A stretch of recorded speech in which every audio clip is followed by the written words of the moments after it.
Бүгін мемлекеттік сатып алу порталында қалай тіркелу керектігін қазақ тілінде жалпақ тілде асықпай түсіндіріп беретін боламын. Міне алдымен кілтті таңдаймыз. Біз қай папкада сақталған соны тауып алып, таңдағаннан кейін Java мен кілттің паролін жазамыз. Пароль тергеннен кейін мынандай шығады. In font получить данные деп кнопканы басатын боламыз. Бұл жерге электрондық почтаны жазамыз. Бұл электрондық почта сізде осы браузерге кіріп тұруы қажет. Яғни кіре алатын доступ болу керек. Сіздің пароліңіз барлығын жаққа білетін действующий электрондық почта болған дұрыс.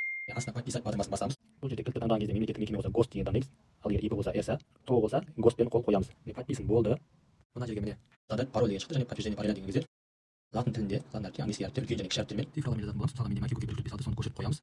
Сақталғаннан кейін міне төменде қарасаңыздар пройдите по ссылке деп тұр. Яғни электрондық почтаны ашамыз. Почтаны ашқаннан кейін сізге бір ссылка келеді. Ссылканы басасыздар. Сол кезде электронный почта подтвержден деп шығады. Шыққаннан кейін подтвержден болғаннан кейін оң жақтан войти батырмасына кіріп міне госапқа кіресіздер. Госапқа кірді. Бұл жерде өзіңізге ыңғайлы парольді қойған болсаңыздар сол парольді тересіздер. Ал егер парольді математика көкке 1 2 3 5 6 деп қойған болсаңыздар войти батырмасына введите парольге осы жерге теріп кіре бересіз. Құрметті достар, егер менің еңбегім ұнаған болса комментарий жазып лайк басып және подписка қойыңыздар. Себебі алдағы уақытта бухгалтерияға қатысты госапқа қатысты басқа да тақырыптар шығып тұратын болады. Және білмегендерге осы ссылканы бөлісіп отырыңыздар. Алдын ала рахмет.